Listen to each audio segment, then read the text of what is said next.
I think we should be live here. Let me go here, grab the link.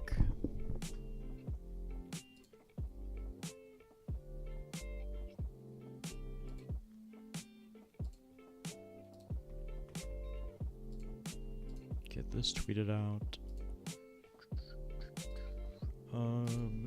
Let's go to Twitter. In the meantime, let's go to Discord.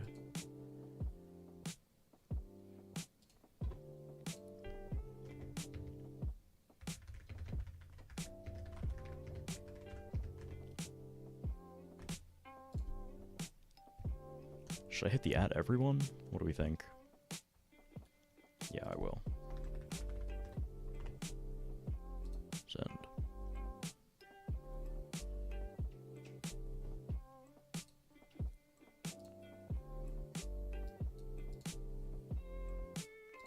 All right, let's go to Twitter as well.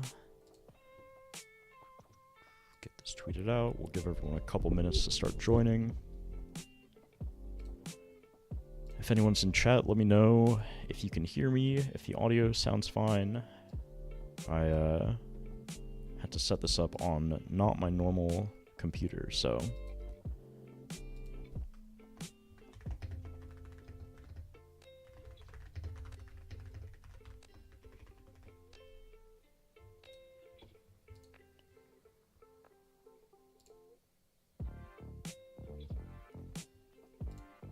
Okay, I think things look good.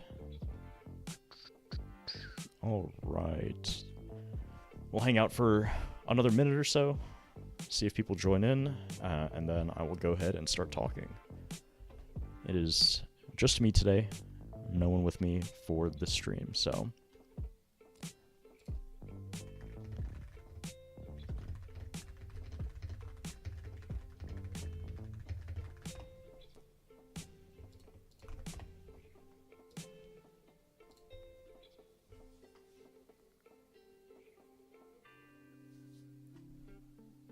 Okay, I think we're good. So yeah, let's why don't we go ahead and cover week 6 here of NPA 15. I think we're coming back from the long break. Week 6 was 2 weeks long because of NAIC, and so there was a little bit of a lapse in content here, but matches are done. We're moving into week 7 now, so. Week 6 is now in the books, and cruisers and rollouts are still kind of leading the pack here, right at the top, followed closely up by birds, closely by samurais, by blades, trailblazers, pixies not too far behind, and then, as we kind of start getting towards the bottom of this list, puppies are still in contention, and stars and blizzards are really not looking good. It's not able to get a single win under their belt so far. So, pretty interesting season. I think we are in such a position for playoffs that everyone, I think, except Blizzards, can still technically make it. I think Stars are, essentially out of the running at this point. But with 3 weeks to go, I think if they win out all of their matches and then enough other matches go their way, technically it's still possible to sneak into 4th. I was talking about this the other day with... oh man, who was I talking about this with? I don't even remember anymore. But... yeah, I mean, it's no one's out of the question yet. I think cruisers, even with 3 weeks left, can still technically fall out. Same with rollouts. But, it's pretty unlikely, I think, with the way that they've been playing, the way that they've been performing, and also who they have left to face here. So, cruisers, rollouts, we can say that they're basically locked in. I think birds, samurais, blades, are all, in contention for these 3rd and 4th spots. And then Trailblazers and Pixies can definitely make the comeback here as well. Trailblazers especially because they have some of these top teams left to play in their last few weeks here.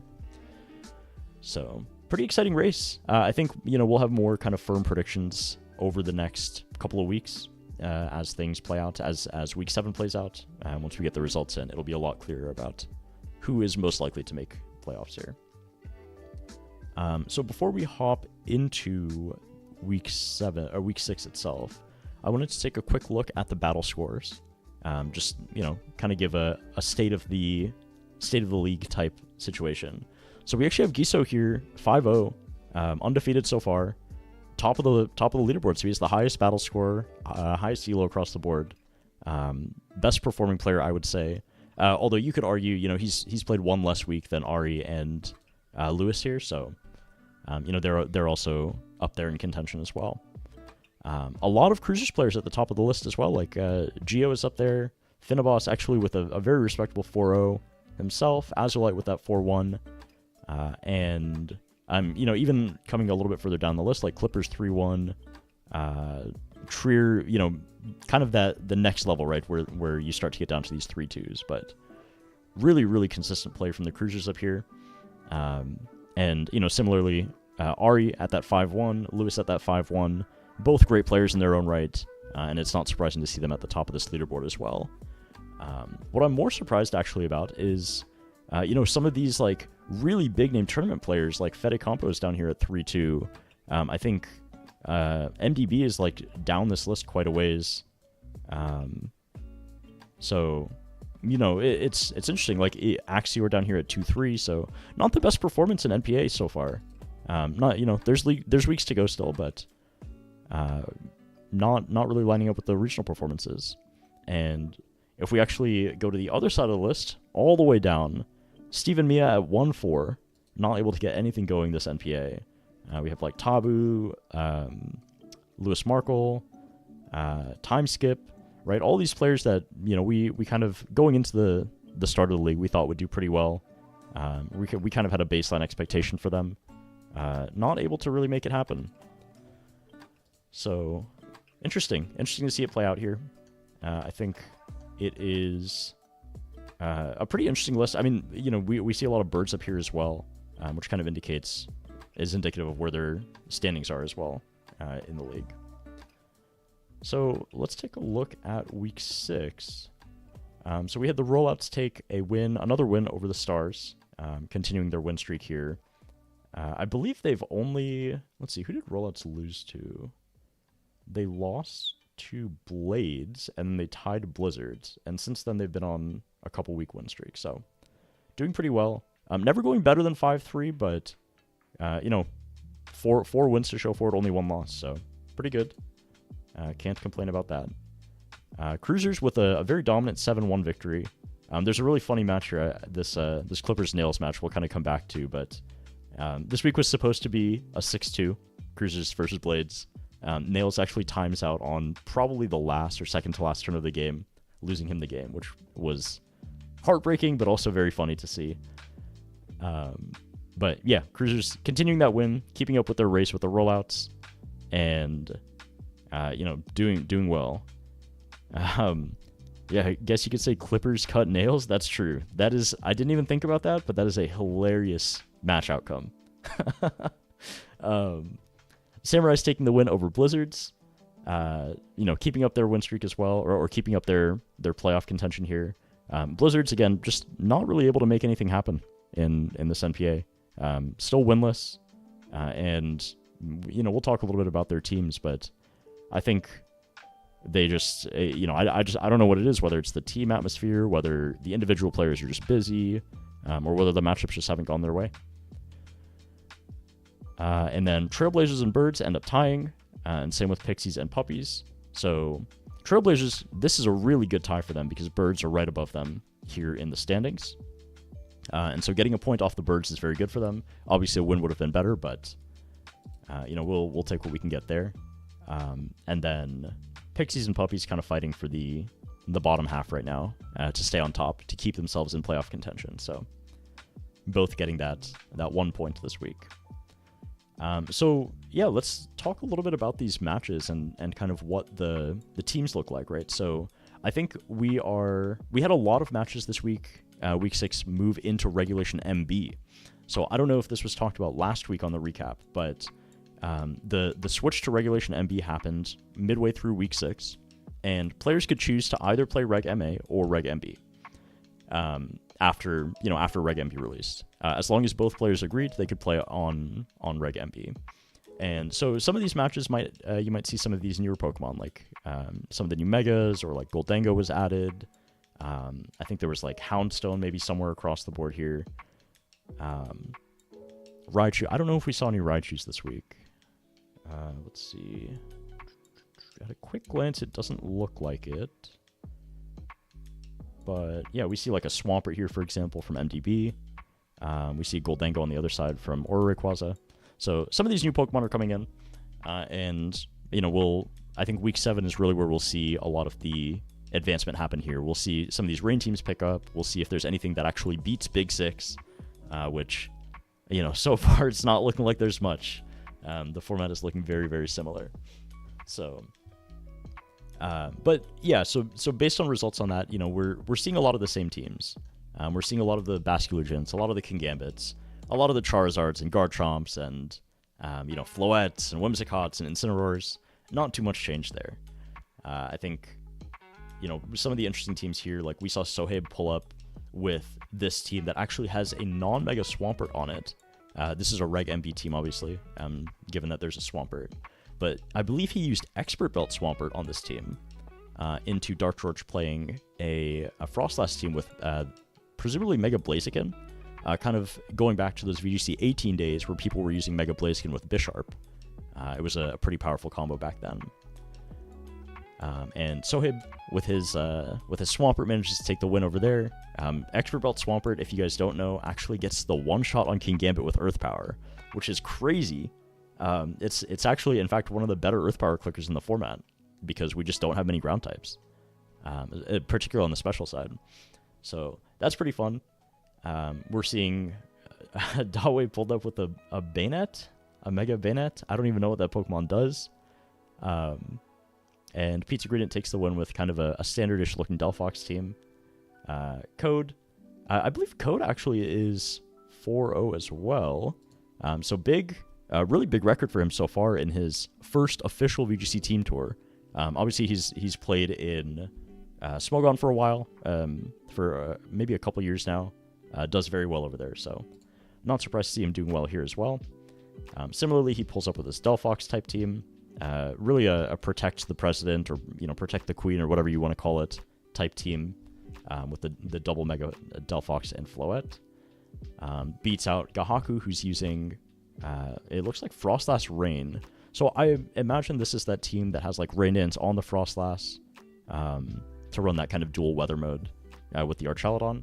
I think we saw that at Japan Nats get used. Nash, again, this kind of standard looking Swampert team. Swampert plus Grimmsnarl has been the new addition to this rain mode, because you can, with Grimmsnarl, you can get that Prankster Parting Shot off against Charizard to get that rain in after the Mega Evolution. So Swampert gets a lot of value there. Takes the win over Luca with, you know, running Big 6, and I didn't have a chance to watch this game, but I imagine that it went, you know, much the same. Nash is probably able to maintain weather dominance here, and Swampert is able to pick up some big KOs. Mega Umbreon taking the win over Ogre VGC with what looks like maybe a hybrid Parish team. Let's see. Why don't we open this up? Let's take a look. Yep, Parish Song. And yeah, they also have this the Rain Dance Frostlass with that Archelodon as well. Probably the same team here that Gahaku loaded from the looks of it. And then Ogre VGC bringing the Lycanroc Frostlass team, taking the loss to that Parish team. Slushy versus Animus. It looks like we don't have this reported in the sheet. I wonder if we have the video link of this. Maybe this might have been played on cart, and maybe in on the YouTube, or maybe we just didn't upload the replay links here yet. Keanu gets a win over Dominic. Keanu loading just kind of default Big 6. Dominic loading this variant of Big 6 that we've been seeing more recently with the Ferrograph Mawile edition. I personally don't really like it, but it's supposed to be good into the Ferrograph Mawile is supposed to be really good into the mirror, into, you know, opposing Charizard teams. So surprised to see it was a 2-0 here, but I think the Incineroar makes a big difference there as well. And then it looks like we have a Delphox mirror, so more of this kind of protect the president type team with Delphox Floette, and Santi bringing his own variation of Delphox with just a Garchomp essentially over that Sneasler. So rather than opting for double fake out, he just opts for more offense. Cruisers versus Blade. So Cruisers, very dominant week. I mean, 5 2-0s across the board. Very, very powerful week from them. And, they're still kind of sticking to the same formula, right? It seems like, let's just load all the good Pokemon. Let's load, 6 Basculegions here, or 5 Basculegions. Let's load 5 Kingambits. Let's load a bunch of Charizards. Let's load Garchomps and whatever offensive dragons we want, right? Stuff like that, I think, has been so consistent for them and is really how a lot of players, I think, are seeing success in this format as well. So that lines up. But Finibus brought, actually, it looks like maybe I wonder if this team is dual weather? It is not.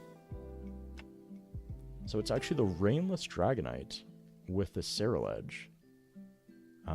And the primary weather here is just that, the Frostlass for Aurora Veil. So, interesting team. I don't think I've seen that type of team before.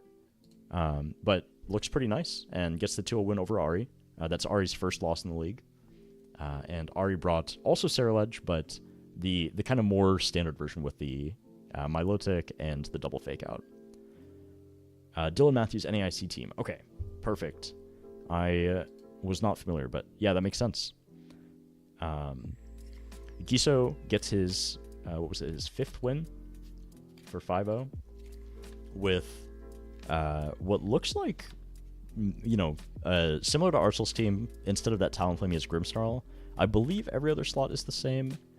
And then on the flip side, Candy JP bringing Swampert Rain. Doesn't have the Grimmsnarl, has the Sableye instead. And I think that makes it a lot harder for Rain to keep pace with Charizard type stuff. Particularly when there's a Venusaur as well. So, not too surprised to see that match go that way. The matchup looks very favorable for Giso. Geo loads this, what looks like Wolf's team, I believe, from NAIC, right? The Mamoswine, Hydreigon, Toxapex, if I'm not mistaken. And Wanfi loads, again, this kind of Delphox team that we've been seeing. And Geo kind of wraps it up here. I think Toxapex particularly is very good into this type of team. The Scarf Hydreigon makes a big difference into Delphox.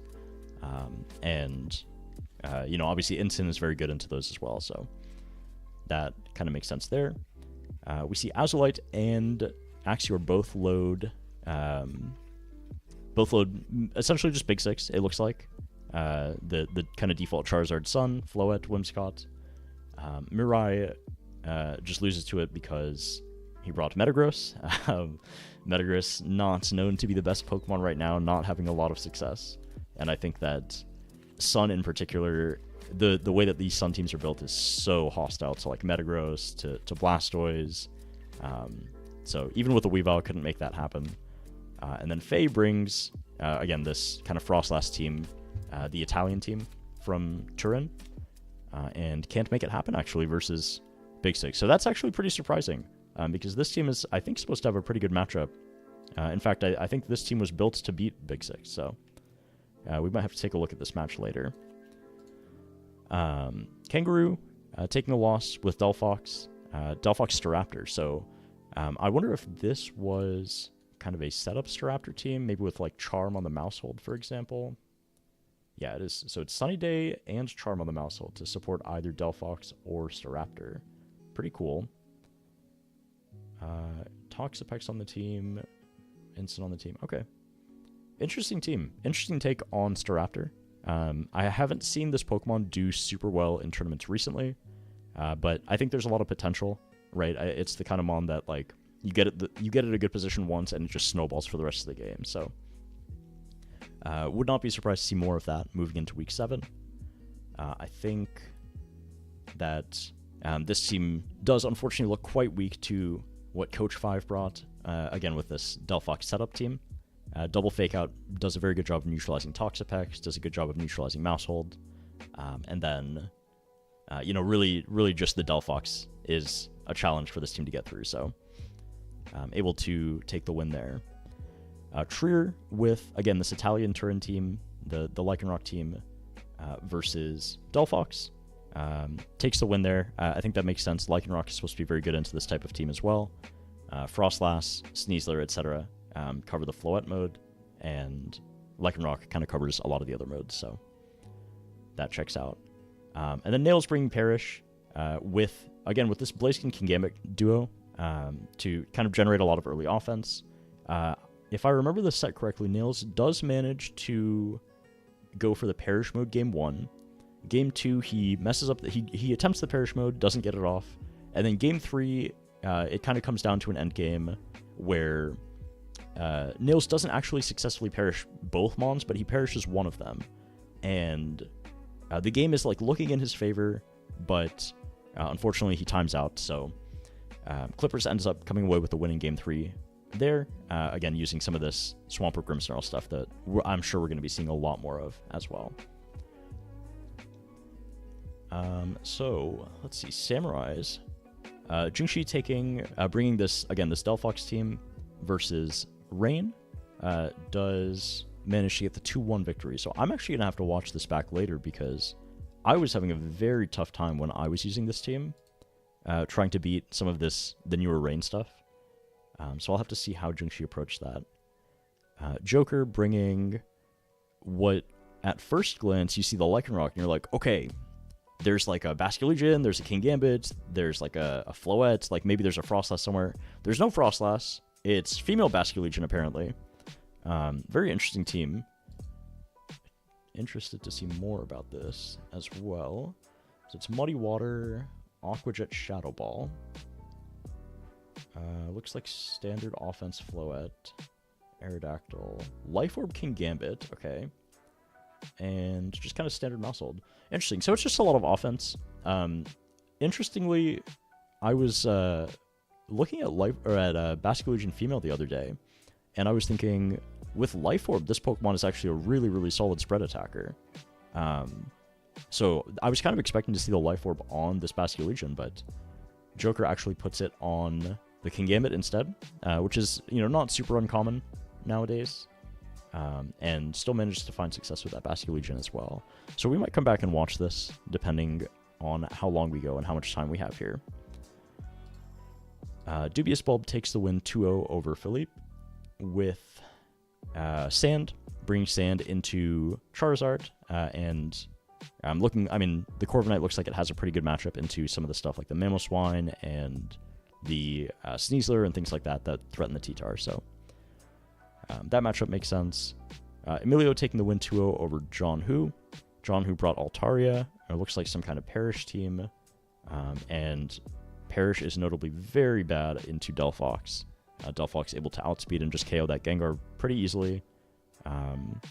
And, this team also having Instant plus Sinistra makes it very, very hard to Perish as well, because they can pivot out rather easily and just kind of cycle each other. Noniroma is missing a Pokemon here. Let's see what that Pokemon is. It looks like Vivillon is that Pokemon. So looks like kind of a hard Trick Room team into Big Six, going to get the sleep, managing to make progress with Floette, and that looks like about how the set goes, yeah. So that checks out. I think Big Six probably doesn't have like the worst matchup in the world into this, but it is going to depend on sleep turns a lot, so looks like that went in Naniroma's favor. Dorian bringing this, I believe this is Eric Rios' team, or rather the team that Eric Rios used to get second at NAIC. Fede bringing kind of the old Wimglim type team, taking the loss there. I think this kind of build is a little bit outdated at this point. It doesn't really hold up to some of the newer Sun builds, so I think that kind of makes sense there. Banfox actually getting, I believe, his first win in this tour. Let me see if that's true. Let's look for Banfox. Yep, his first win in the tour over Zern. Zern, for those who don't know, although I don't know how you wouldn't know at this point, it's week 6, is one of the better DOU players. In fact, one of the best. Probably has close to the most wins across a single season in DOU. So trying out VGC, very, very, very strong player. But Banfox managed to get the better of him in this matchup. It's just kind of a pretty consistent, again, this second place NAIC team versus Floette. Aerodactyl, notably very, very good into this kind of like double fake out, protect the president type team. So that matchup goes that way. And then we have Ale bringing this Italian team versus Apron bringing Big Six, and he takes the win there, which is probably what we should expect at that point. So Trailblazers versus Birds. Pretty interesting trends here as well. I think we see on a Trailblazer side a lot of this kind of standard Big Six type team, second place NAIC, but we also see like some more interesting things, right? We see Raichu Y Saralet. So here's that Raichu team that I was looking for earlier. We see this Turin team from Reg MA, and then we see the Swampert Rain as well. This time with Metagross actually, so pretty interesting. And then on the Bird side, a lot of the same. We have Big Six number 1, Big Six number 2, Protect the President number 1. But other than that, actually a lot of very interesting teams coming out of the Birds. So we see like Jay Modry with this Staraptor type team with Palafin. So this is, I guess, the second instance of Palafin that we've seen so far in Champions. The first one obviously being the setup Floette, double fake out Palafin, Dragonite, etc. type team from Indianapolis. I think Nails got top 8 with it, with Talonflame in the last slot. But yeah, interested to see kind of how Palafin develops as well, because I think it's still pretty well positioned. We also see a Komo-O team here from Kakunaka. So Komo-O making a little bit of a comeback as well, and actually getting a win over a Floette type team. So maybe this Gambit and this Sneasel were just enough to get it there. Pipo bringing Goldengo. I've been really interested in Goldengo, seeing kind of how it performs as well. Unfortunately, not able to get a win here into Pontus, but Clefable Goldengo, if that Goldengo is running Nasty Plot, is a pretty interesting way to approach that building as well. And then we have, Feist brought this this Raichu Cerulege team. I think this kind of team is very cool. I think MDB used it in the Smogon VGC Live that happened last weekend as well. Something similar to this at least, and performed very well. And I think it just controls a lot of these like balanced type teams, or balanced offense type teams very well. So Floette, if it gets paralyzed, it's a lot easier to handle with Cerulege. It's a lot easier to handle with your own Floette. Similarly with like Metagross, right? It's just very hard to make progress into that type of team. So pretty cool to see that. And then Blaze actually brings a very interesting team. Let's see, what are the sets on this team? We have Mega Glim, Standard Whimsicott, Standard Ninetales, Megazard Y, White Herb on the Garchomp, and then we have Scarf on the Serena as well. So, interesting flavor of offense. It looks like, this is a lot of just let me click my buttons, as effectively as I can, see what I can kill early, maybe with a Serena or with some of this Tailwind offense, and then you have your kind of stabilizing pieces in your Garchomp, your Charizard, your Ninetales, etc. for your end games. But unfortunately not able to get the win over Chengfu using this more kind of tried and true Lycanroc team again. And last but not least, we have Pixies versus Puppies. So Yoshi and Lugia taking a loss here to Dim the Sim with a Swampert Rain team. I wonder if this is Perish. This one was on cart, so we can't check at the moment, but I'm imagining that the Gengar is probably Perish, given that there's a Politoed instead of a Pelipper, and I think that probably makes the difference in this type of game, where you have your Swampert mirror, you have you're up against a Floette, you're up against our Chaladon, you really want to Perish those Pokemon. Fedicompo getting a win here again with this Palafin type team. So I wonder, does anyone in the chat know, is this like a known team? Is this just something that Jim Modry and Fedicompo use together? I haven't seen it before, but it looks very interesting. And getting the win over Mario using this, again, Swampert Rain with Sableye instead of Grimmsnarl. I think that puts Sableye at 0-2 this week. Let's see, did the other Sableye win? I already forgot. Where was it? Right here. It lost as well.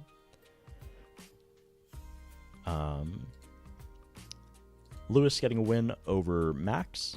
Max bringing this kind of more protect the Floette type team with a double fake out, the Sinistra. Bringing Goldengo. I believe this team normally has either Delphox or Charizard in this last slot. So we're replacing that with Goldengo, which makes sense. The reason that we have a lot of these like double special megas is because there's so few special attackers in the format that are not mega evolutions. And so with the addition of Goldengo, we have like a good spread special attacker that can kind of slot onto these teams as well. But Lewis just pulls up with the same kind of Fergraph, Sylveon, Aerodactyl team and gets the win there. Taron gets the win over MDB. MDB trying the similar build, Swampert Rain, Grimmsnarl this time instead of the Sableye, and Taron bringing what looks like the old Wimglim type teams almost, but with Goldengo over Glimmora, if I'm not mistaken, or Goldengo over like Kingambit sometimes we see on this team. So kind of consolidating those slots, getting some more value there, and gets a win over MDB. Now, Nico here gets a win over Lewis Markle. I wonder what is Nico's record so far. Oh, they have not been added to this page because they got bought mid-season. Okay, we need to fix that. Let's see. I wonder if I can see 2-0 there. Did he play week 4?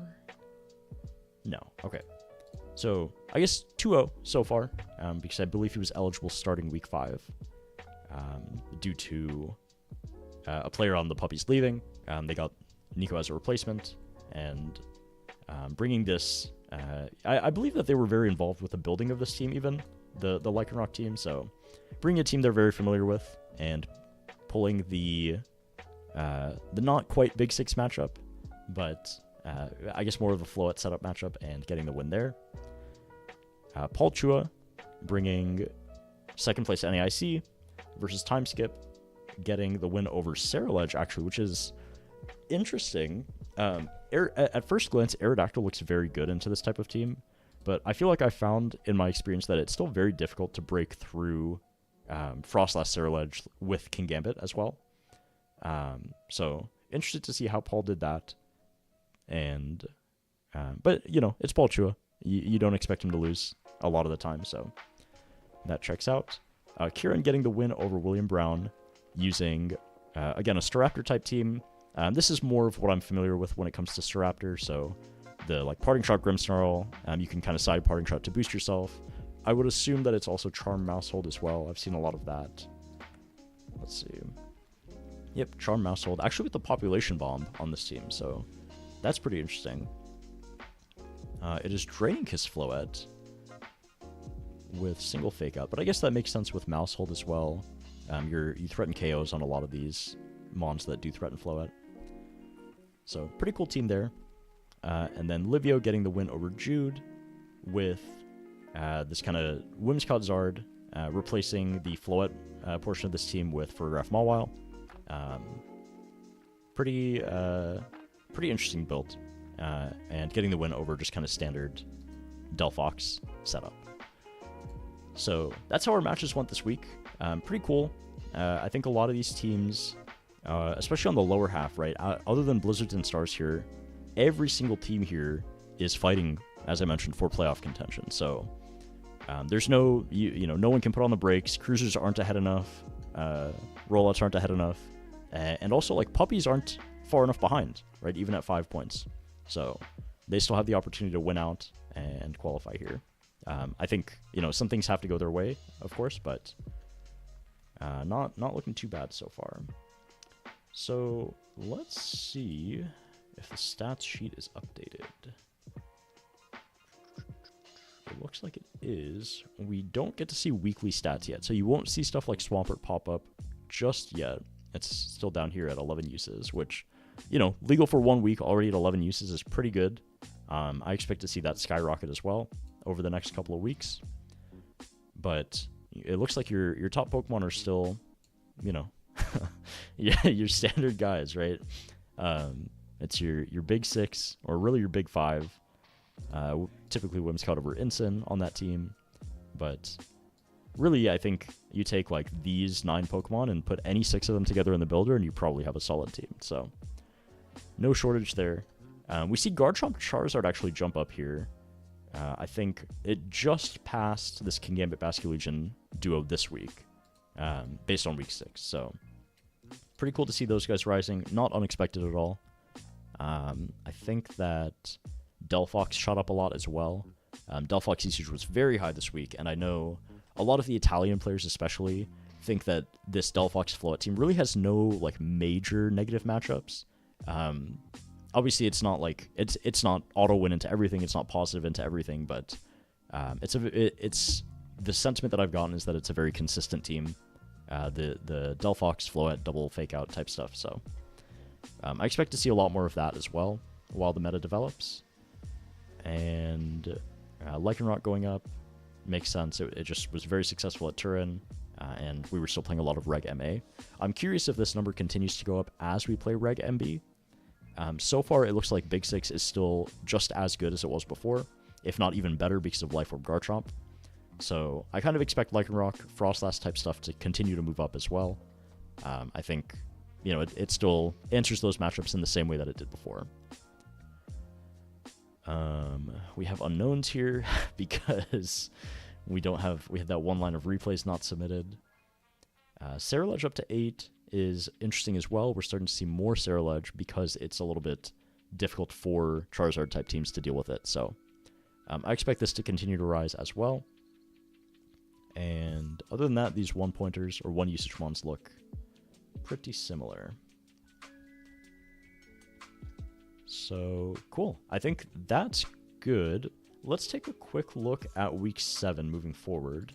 We won't go through every matchup, but just kind of a top level overview, see what there is to look forward to. So Stars versus Cruisers.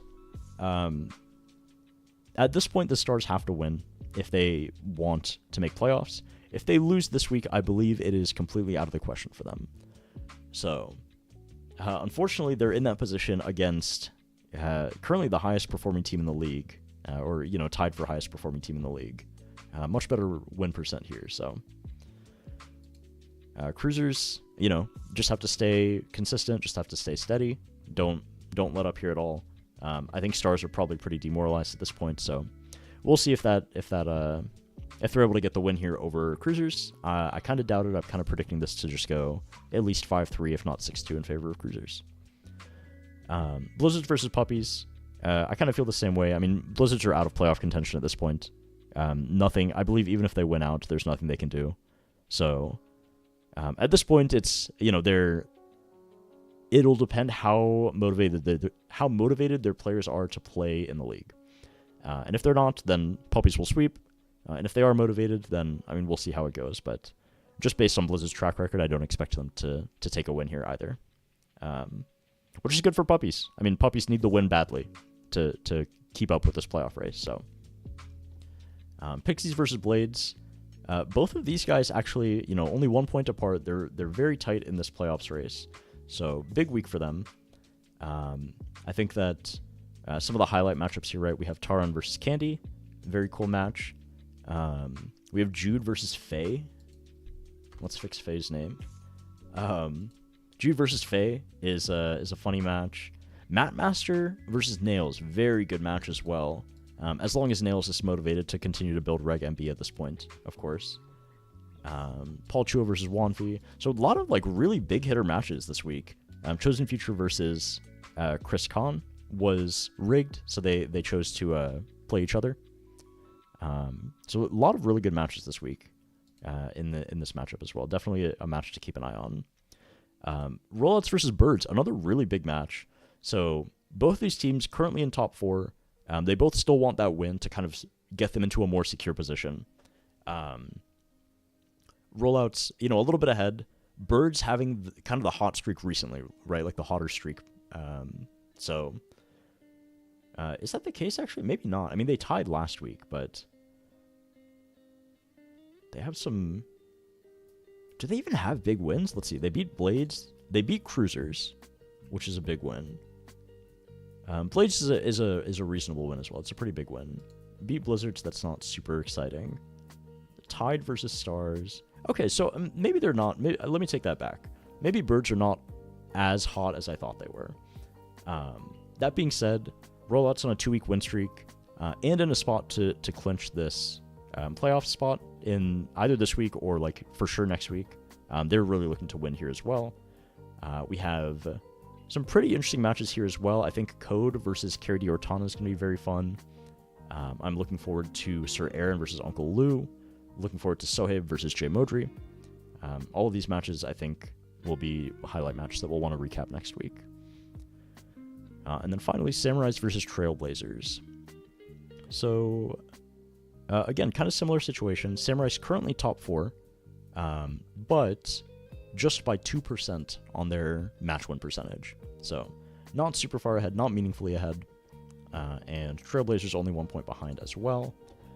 So, similar situation to the above, where Samurais really, really want this win. If they get this win, they're in a very solid spot to finish out the season top 4. I believe they have Birds and Rollouts left to play. So both teams that are currently above them, which means that their playoffs destiny is in their hands. There's no other matchups that they're reliant on. It's just, can they win out in the season? Which is a powerful spot to be in, especially for a team like this. So, similarly for Trailblazers, let's see. Trailblazers are playing Samurais and then Puppies and then Blades.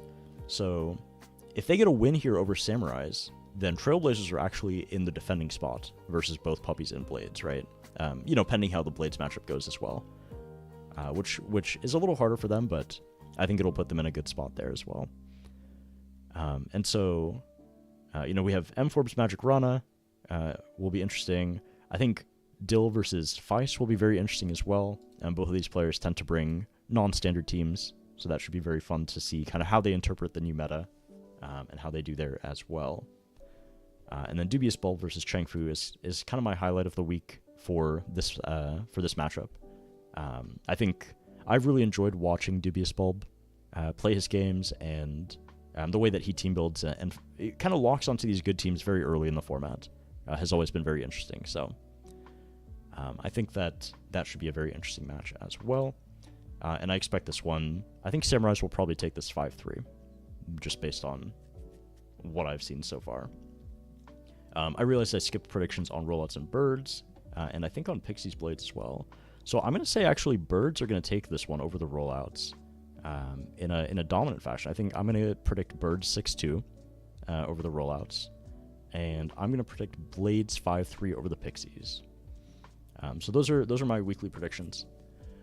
We'll see how they pan out, and I think that just about wraps us up. So we're at 45 minutes here. I could go back and watch some of these matches, but I think this is probably a good spot. Let's wrap it up. We will, the doc link is in the description if any of you guys want to go and take a look at these matches yourselves. And we will be back again next week to see the results of week 7. And hopefully have a clear idea of how our playoffs race is going to go. So thanks for tuning in. Appreciate it. And we will see y'all next week. Bye.